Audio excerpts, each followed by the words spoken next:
This is WCM's Park Update, a weekly show covering the outdoor hospitality industry, hosted by Ben Quiggle and Mike Gast. During each episode, you'll hear from special guests and campground experts on topics that will help your park flourish. WCM's Park Update is a production of Woodall's Campground Magazine. Hi, I'm Ben Quiggle, editor of Woodall's Campground Magazine, and this is another episode of WCM's Park Update, which is sponsored by New Book. And my esteemed colleague is here, Mike Gast, former Vice President of Communications at Campgrounds of America. And our guest today is someone that I actually just met at the Ojai's Outdoor Hospitality Conference and Expo last week in person, Michelle Oliver, and I've been following you on LinkedIn for a little while. I've seen you post quite often. She's the founder and CEO of a firm called Expitality. And it's amazing that I can even say that correctly, because usually I have tons of issues. We were practicing prior to coming on this morning, so you didn't have to tell people that. Yeah, we were talking about the fact that it is a portmanteau, which I think is a cool word, because it means those old travel trunks, the French, like back in the olden days, which would be great because you could fit a lot of shoes in those things. But it's a combination of experiential and hospitality. So it's really about the experience of hospitality, right? That magic vein that runs through all things that are worth having, doing, and being. Yeah. And your firm, you operate with somebody who's pretty familiar to everyone in the industry, Randy Hendrickson, who I've known for a number of years. And I think I saw you with him at OHC. He's a great guy. But just kind of explain a little bit about how you kind of entered the space, I guess, because you have quite a background yourself, I guess. So. I guess. I mean, I think we all have some type of a background. Yeah. So I built a number of different businesses. I've done a lot of things because I've been around for a while, but kind of jumping around. And I built some schools. I had some preschools that then turned into, big schools, which is an overwhelming task. Don't ever try that. It's much more profitable to do other things. And I had an online writing school. I had a business for bankruptcy attorneys and estate planning attorneys. I had a marketing agency. I had a home care agency franchise, actually. That was really interesting.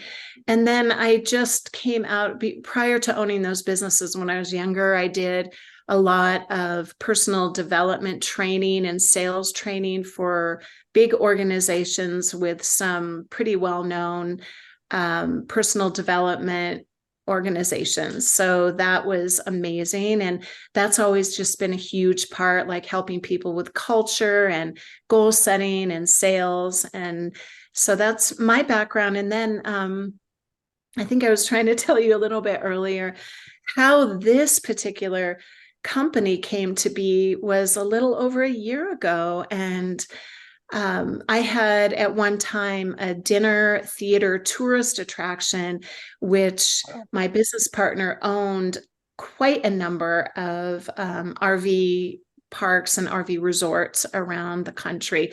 He'd been involved in that for a long time.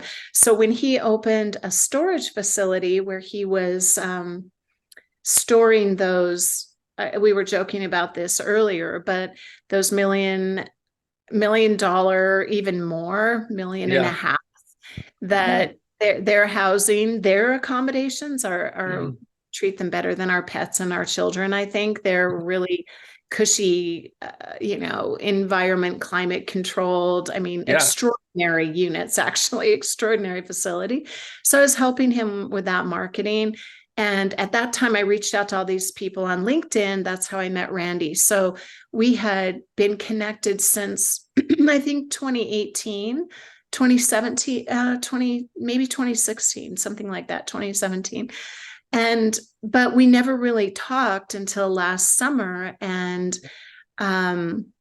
we connected because he was encouraging me to get into this industry. And so I was ignoring that divine door opening as we often do. But what I found is, like, I really have a heart for this. Obviously, I've been in Yeah. hospitality all my life in one way or another in sales, and I'm a lover of people, and I believe very much. I do a lot of coaching with women and who are starting businesses. I've been doing that for quite a while, and I'm very passionate about growing people to grow businesses. And this type of experiential outdoor hospitality is just in my wheelhouse. I Yeah. grew up in Colorado. I'm still here. Always grew up like backpacking and outdoor. The whole outdoor thing is a big part of my life as well. So Yeah, definitely.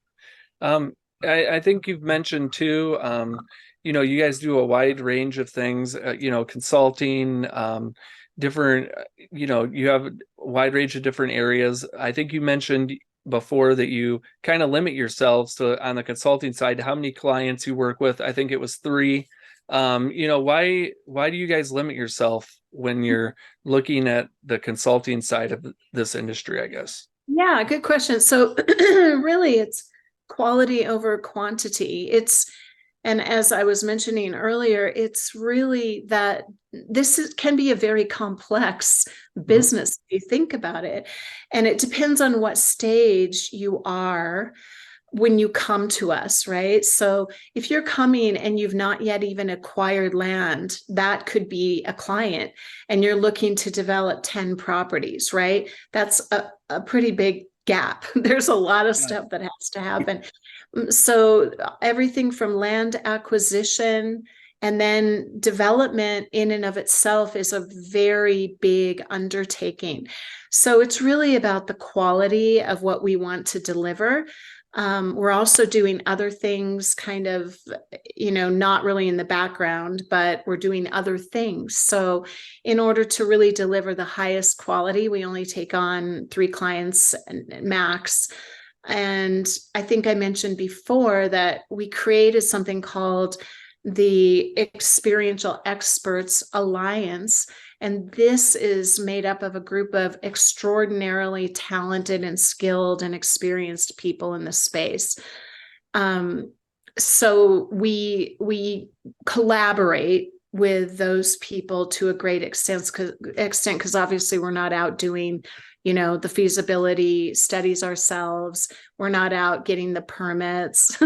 So we work with other people as well.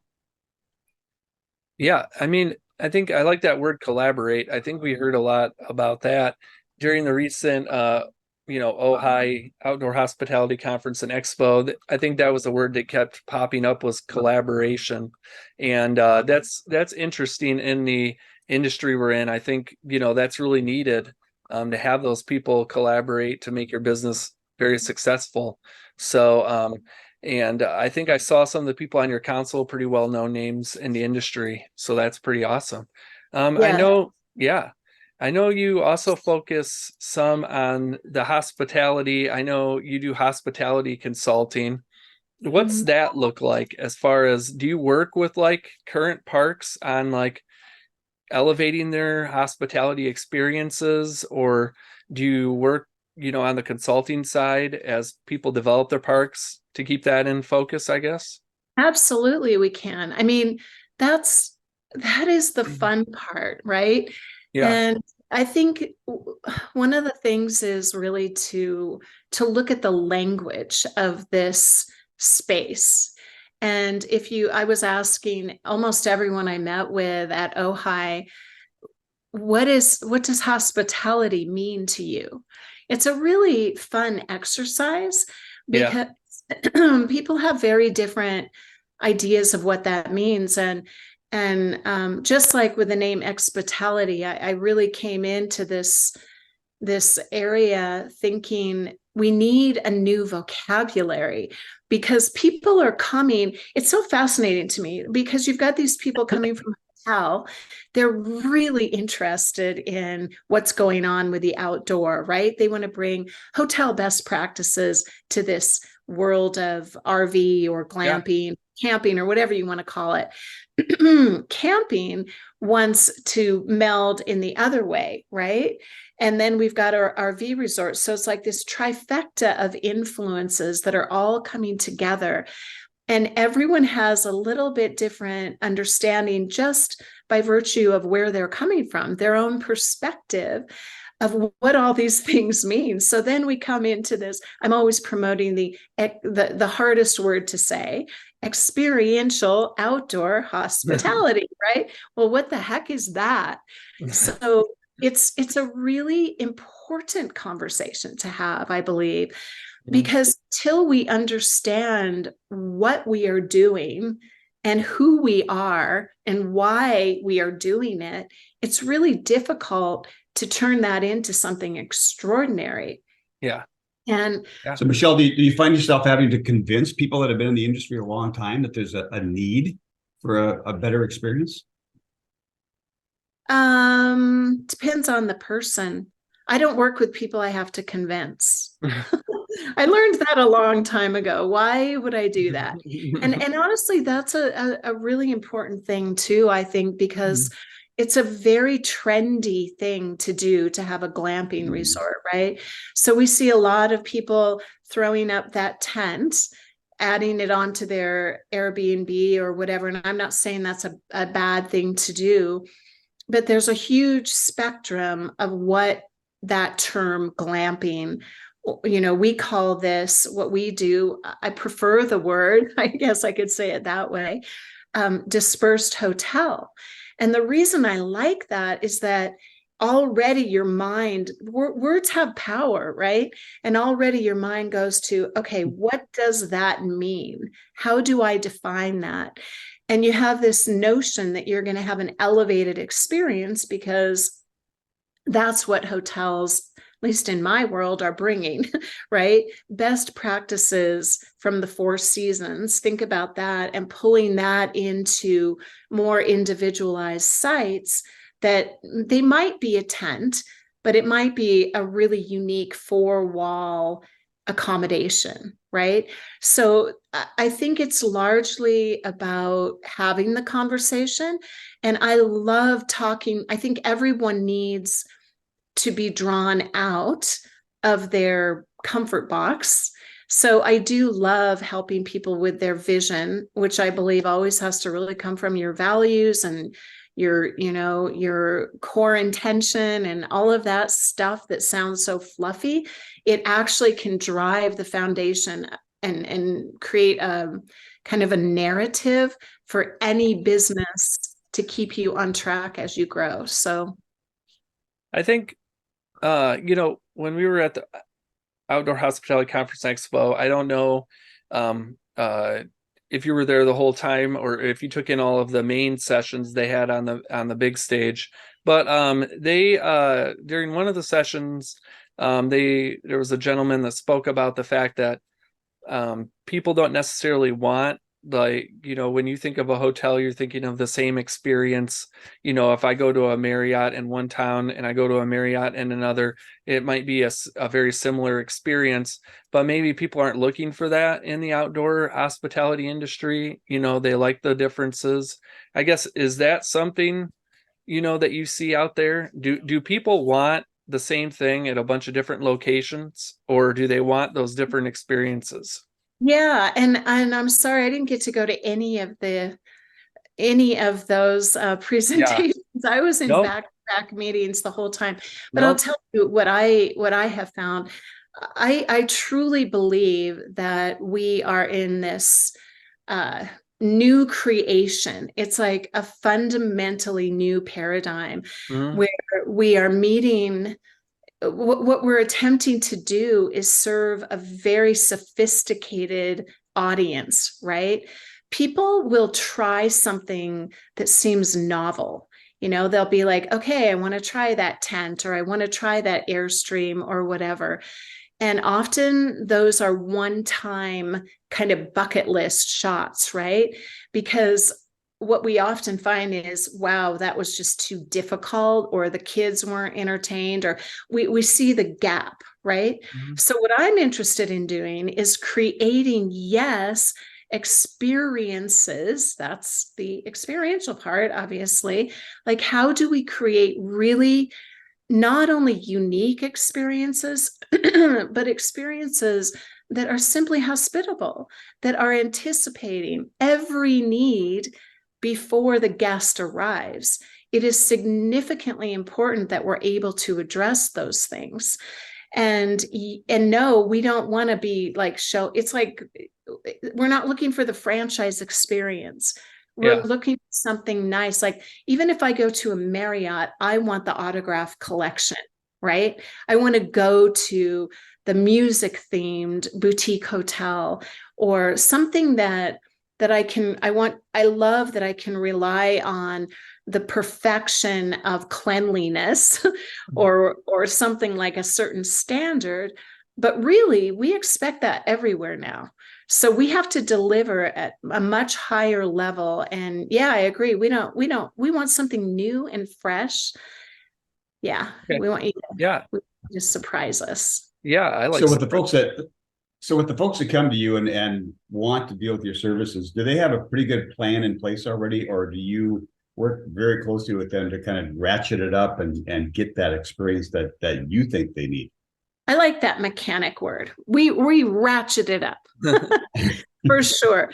Because what I've found, and this is why I do believe it is so imperative, and I take them through an initial 90-day kind of strategic foundational plan, regardless of how much they think they already have that, because the vision really, really does matter. And very often people think that they have the big new thing. Well, when you're coming from where we are and we hear the big new thing again and again and again, it's kind of the same. So I think it's really important to help people stretch out of their comfort zone. People fall in love with, their logo and their brand. And yeah, I think it's important to stretch it. And we all know that ancillary revenue is in the unique experiences, right? The guest journey is a powerful profit center if you do it right. Yeah. Well, we have to take a short break to recognize our sponsor, New Book, and then we will be right back with Michelle. Calling all campground operators, owners, front desk heroes, say hello to your show sponsor, New Book, your connected hospitality management solution packed with the power to streamline your operations, maximize revenue, increase bookings, and deliver memorable guest experiences. Thanks to its suite of innovative and easy-to-use tools, backed by an expert customer support team cheering you on 24/7. So if you're ready to level up your campground and unlock more opportunities, head to newbook.cloud to start your journey today. Welcome back to WCM's Park Update, sponsored by New Book, and we are talking with Michelle Oliver, founder and CEO of Expitality. And we were just talking about some of the things you do on the consulting side. Is there a pretty good, are you fielding calls all the time on the consulting side? Are there still, a lot of developers, there's still a lot of activity out there in the space? There's definitely a lot of activity.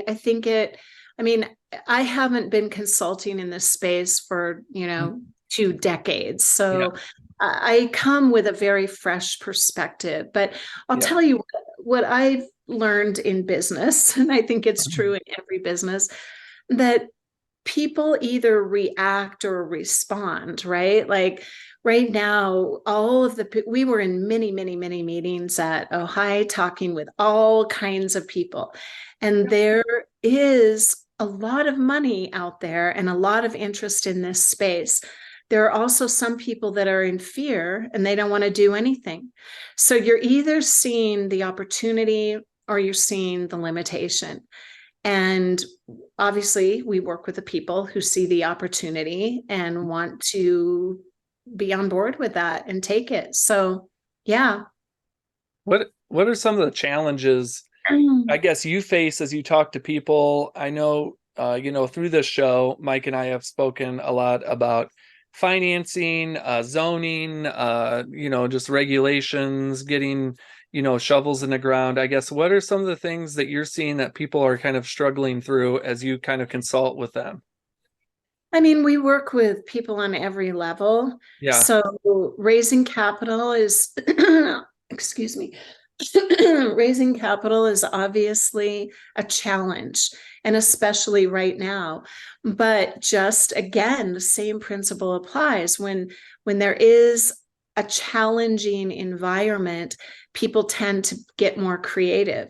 So that's what I'm seeing with the clients that we are working with is there's money out there. And if you have a property that is right in all the right ways, and you know how to think outside of the box, and you know how to create an experience, and you know how to create ancillary revenue, and you can present a really solid package, the money will be there for you. That's just how it works. There's a lot of development going on right now.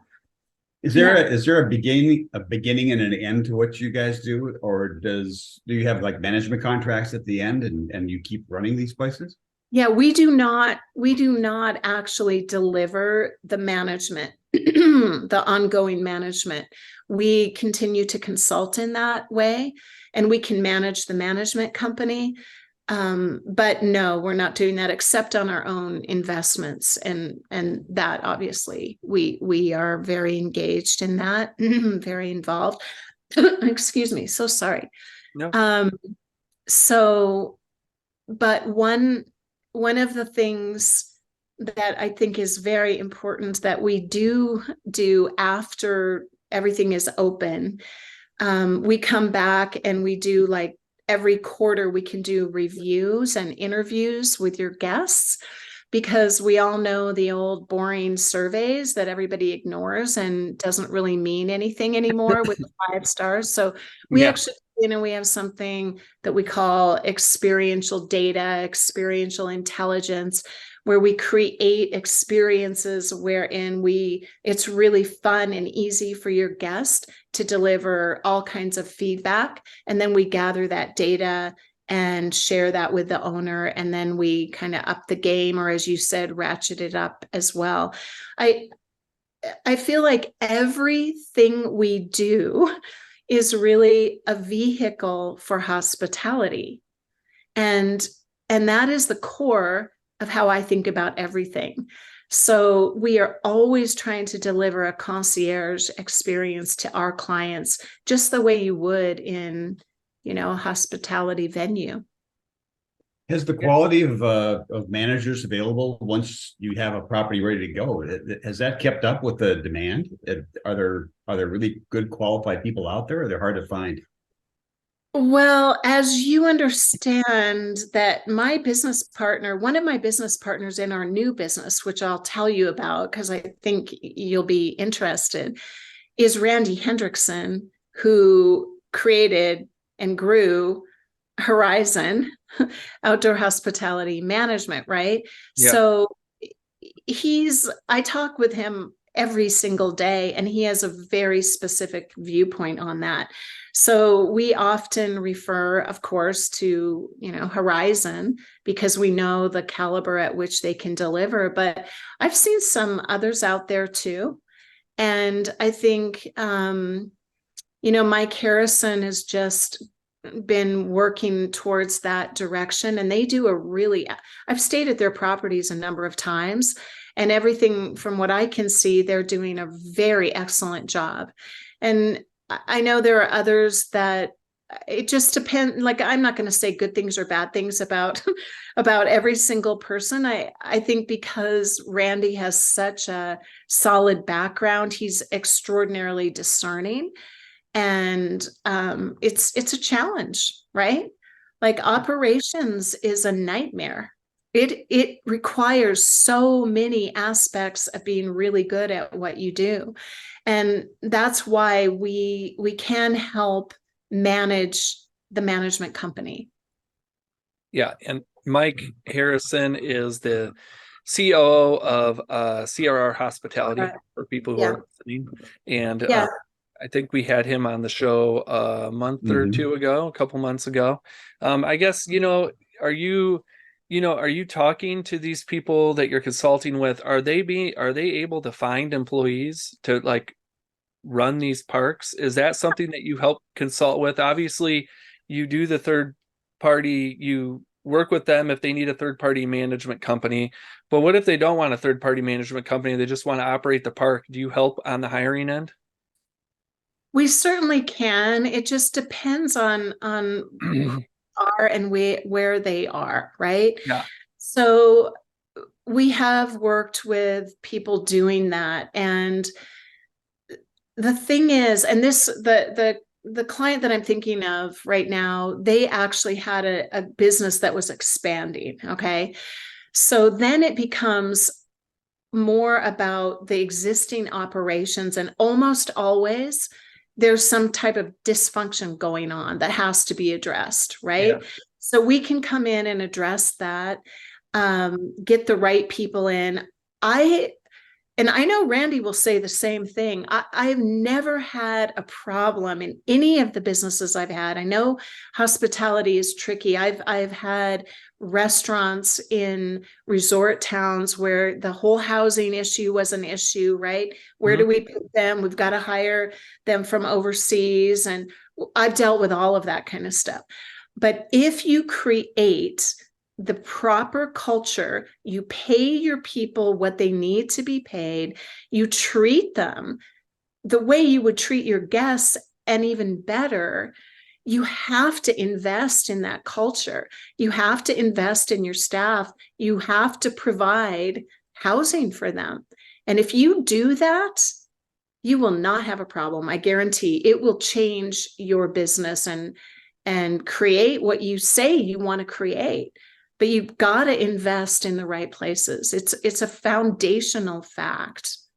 Yeah, definitely. What's the future for Expitality look like? Obviously you mentioned there's some new things coming. I guess, is there any way you can give us a preview of some of the new things that you guys are working on? Yes, Ben. Thank you so much for asking. Now, so Expitality, because we're limited to how many clients we can take and really treat them the way they deserve to be treated and really give them what they need. It's really becoming a platform of resources for other people as well. So Randy and I, along with two other partners, have actually started a new company that you'll see on the website of Expitality as well. And it's called Evolve Lodging. So as you all understand, anyone who's ever had a business, what we are always looking at are gaps in any given industry, right? Like we look out there and we see all these people coming into this space. It's trending right now. Everybody wants a piece of it. And then there's kind of this wave where, everybody makes money at first, and then people start falling off because our expectations as consumers get higher, and we want more, we want better. So we just were looking at the industry thinking, how do we make this better? Like, what's missing from our perspective? And we see that as being the accommodations. So you're seeing a lot of domes, a lot of tents, a lot of yurts, a lot of boxes. And then you see another box with a different top on it. And then you see another box with a different top on it. And it's like a sea of boxes. So we are entering the market with an accommodation that is really unique. I'm not going to do like a sales pitch on it, but you can go to evolvelodging.com and check it out. Yeah. And really we're trying to just fill some gaps that have not been addressed, which includes ease of purchase and cutting that timeline way down. So we're doing a combination of kit homes and custom built. And these are tiny. They are, we can also do clubhouses. We can do all kinds of things. So you can go to the website and look at all the pretty pictures. I'm running the FF&E side of this. So we have an in-house designer. We're doing some really unique custom finishes, because that is something you see all the time. You see a beautiful accommodation and then you go inside and you feel like you're in the IKEA showroom. And so we're changing all that too. So what's the timeline for something like that, from the start to finish? If they decide I want one of those, how long does it take? Yeah. So right now, like if you wanted to buy one of our floor plans today, it's 90 days approximately. And this is the big window, so that I'm the under promise person, over deliver, but 90 days to get it there. And then another 90 days to build it. And that's assuming that you have the permits in place, because that's the one area that we're unable to control, right? Every area is a bit. And who builds? So did you and Randy, do you have a manufacturing place for these, or who builds these? Yeah, we have 3 manufacturers and then a full construction and development arm. Okay. Yeah. And all those details are on the site, and you'll be seeing a lot on social over the next, like from now through the end of the year. We're going to be talking about it because we're ready finally. Yeah. Well, that's awesome. Yeah, I think we wrote or saw something about it through the Woodall's brand a little bit ago, but that's awesome. And then we have to wrap up here pretty quickly, but I just wanted to so Expitality, people can learn more about that at expitality.com. And then is there any other way for people to reach out to you or Randy? Yes. And my phone number is all over the internet. Pick up the phone and call me. You can text me. I'm very accessible and very delighted to meet you, whoever you are, like on any level. And actually, I have 2 books that are coming out that I'd love to share with your audience when the time is right. But one is a gift book that will be coming out for the holidays that I'm really excited about. And this is all really about hospitality. It's about that essence of what we all are here for, right? Yeah. Because everything is a vehicle for that. And so I hope that it helps and inspires people, because the one thing I've noticed with all of our clients, it doesn't matter how educated, successful, whatever you are, you come into this space with this great vision, and then there are a lot of obstacles to overcome on the way to delivering that first, walk in the door to my dream. And we lose sight of why we're doing what we're doing. So I'm hoping to just bring a little bit of inspiration and motivation and encouragement to everyone in this space. Yeah, and Michelle has her own show that she does as well, talk about TV, and she's easy to find on LinkedIn. Easy. I mean, you post quite a bit, so I mean you post a lot, so it's great content though, and it's worth just exploring her page, learning all you can from Michelle. And thank you, Michelle, for being willing to come onto the show and letting Mike and I pick your brain a little bit. You guys are so much more fun than I thought it was going to be. Well, yeah, we don't look like fun, but we're fun. I know you're really fun. No, I really enjoyed this. I really do appreciate the opportunity. And honestly, my intention is to support everyone in this space to whatever level I can. If I can, and I'm not the most, like, I'm not Randy Hendrickson, but I'm with him every day. He knows a lot of people, and I'm just happy to support everyone in their journey at whatever level that looks like for you. So it's a wonderful space. It's wonderful people. And I'm just so grateful to be here. Thank you. Yeah. Well, thank you. And I hopefully will run into you down the road at some more conferences too.